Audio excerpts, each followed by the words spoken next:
Le Togo pleure l'un de ses hauts gradés emblématiques.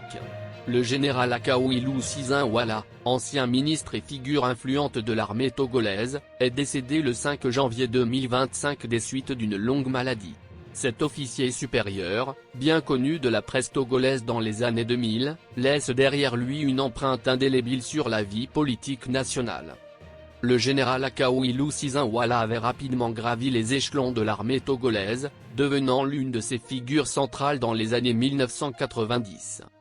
Ses compétences stratégiques et son sens de la discipline lui ont valu de nombreuses distinctions au Togo, notamment sous le général Gnassingbé Eyadema.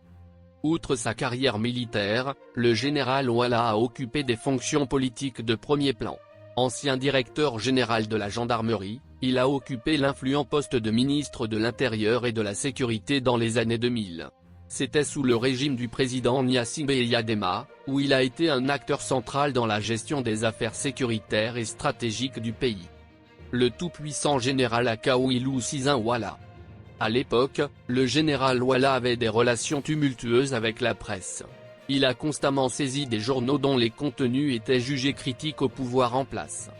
Le ministre se fondait sur l'article 108 de l'ancienne version du Code de la presse qui stipule « Le ministre chargé de l'Intérieur et de la Sécurité peut, dans le cadre de ses pouvoirs de police, ordonner, par arrêté, la saisie des exemplaires de toute publication mise en vente, distribuée ou exposée au public, dont le contenu constitue des délits ». Le général Akaoilou Sizinwala n'hésitait pas d'accuser les journalistes de manquement au respect des règles déontologiques et d'incitation du peuple à la révolte. Ou encore, il leur reprochait de s'attaquer aux institutions de la République.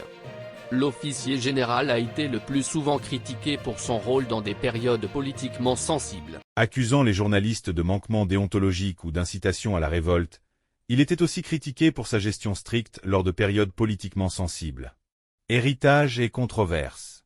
Si certains saluent son rôle dans le renforcement des institutions sécuritaires, d'autres gardent en mémoire ses méthodes jugées répressives.